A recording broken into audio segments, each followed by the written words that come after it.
when the emission and absorption spectra of atoms was first observed, it completely baffled the physicist.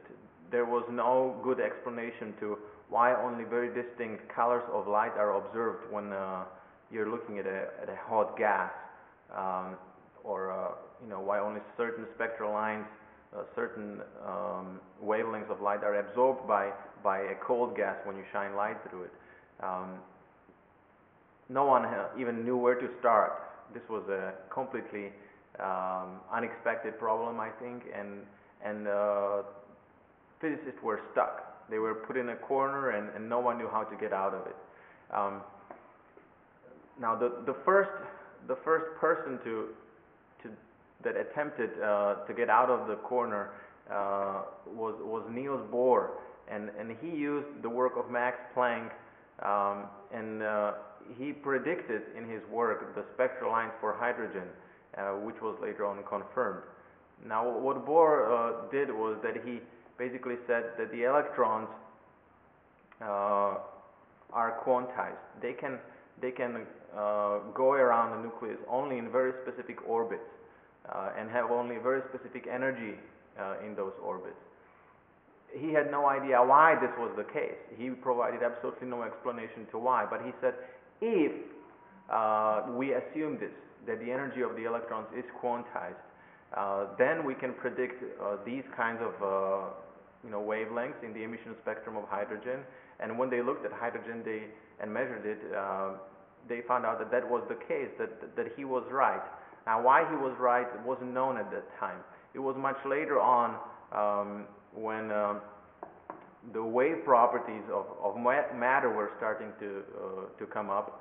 So when matter waves, the idea of matter waves was introduced, that the explanation for the emission and absorption spectra came to life.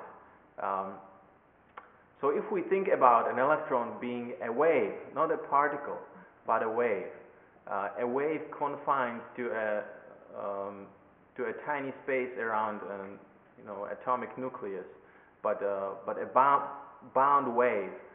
You can think of the wave as a standing wave. Basically, if you have a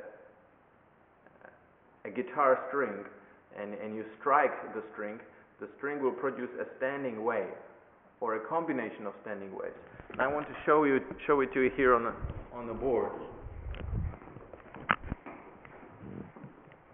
Okay, so this is one of the modes in which the string will vibrate. The length of the string will become half of the wavelength, and the other mode is this one, where the length of the string is equal to the full wavelength. The next one is equal to this one, where the length of the string is equal to 3/2 of the wavelength. But in either case, you can see that the wave that will be produced, it has to be a standing wave. That wave cannot have any wavelength it wants. Only, basically, the length of the string is equal to full number multiples of half of a wavelength. So the wavelength can have only very specific lengths. Now, if the wavelength has very specific length, that also means that the frequency of the wave has only very specific values.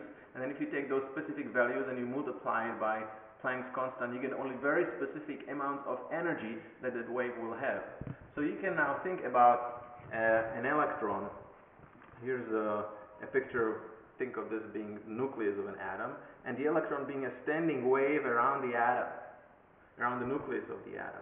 If it's a standing wave, then the length of the orbit has to be a full number, an integer multiple of half of a wavelength. Now, that then translates into basically the radius of the electron, how far the electron can be from the nucleus, has only very specific values.